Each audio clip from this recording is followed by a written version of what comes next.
Hello, in this video I'm going to be talking you through the cosine rule. Now this is really easy to do as long as you're comfortable using cos and inverse cos, and if you can do that, this is quite simple. So first thing we need to know how to do is label up a triangle, and we're going to do that using lowercase a, b and c for the sides. So a, b and c. And it doesn't matter which order you do this. From there, the side opposite each side is going to be the same but capitalized, so opposite lowercase a is capital A, opposite side B is capital B, and opposite angle C is capital C.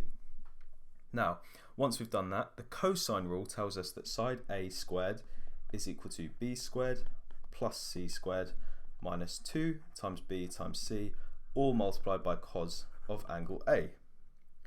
Now, if you want, you can rearrange this formula to find if we're after a given angle, and if we rearrange it, we get that cos of angle A is equal to b squared plus c squared minus a squared, and all of that is then divided by 2bc. And if you want, you can try that for yourself and see how to get that. So here are our two formulas that we're interested in, and I'd probably remember this top one because if you can do that one, you can rearrange it to get the bottom one. Or I guess you could do it vice versa, it doesn't really matter. So we use the cosine rule if we want to find a missing angle or a missing side.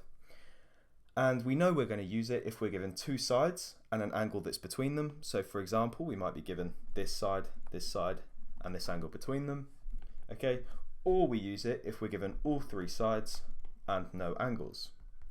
But I'm going to show you two examples that demonstrate both of these so you know how to do it. So let's start with this first example. We've got three sides. That's a hint we're going to use the cosine rule, and we want to find this angle here. Now, because I'm after an angle, I could go straight in and use this formula here, but just because you might be more familiar with this one, I'll use that one and then rearrange it.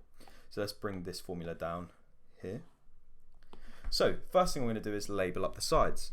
Now for this, because I'm interested in this angle here, and in the formula the only angle I know is angle A, I'm going to call this angle capital A. Because if I call it capital C, I mean, it's a bit more confusing. Where am I going to put it in the formula? So if I'm interested in that angle, I'm going to call it angle A.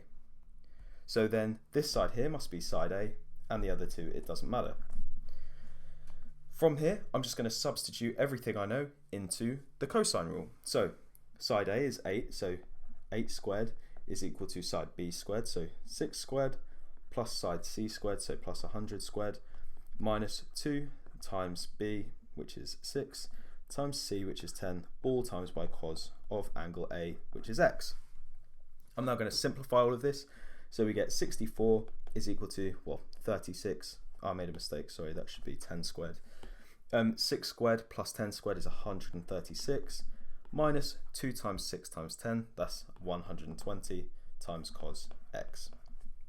Hopefully that makes sense wherever that came from. If not, just expand this bit and you'll get it. From here, I want to get cos x onto one side on its own because I need to take the inverse to find angle x. And so to do that, I'm going to add 120 cos x to both sides. Now you might do this another way and that's totally fine. This is just the way I'm choosing to do it. So we're timesing both sides by adding 120 cos x to both sides, and we get 120 cos x plus 64 is equal to 136. And so from here, I'm going to subtract 64 from both sides. And if I do that, 136 subtract 64 is going to give me 72. So that's equal to 120 cos x. And so from here, cos x, if I divide both sides by 120, I'm going to get that cos x is equal to 72, all divided by 120. Now I'm after angle x, so to find that I could take the inverse cos of both sides and I will get this. So if I put the inverse cos of 72 over 120 into my calculator, I will get that angle x is equal to 53.13 degrees.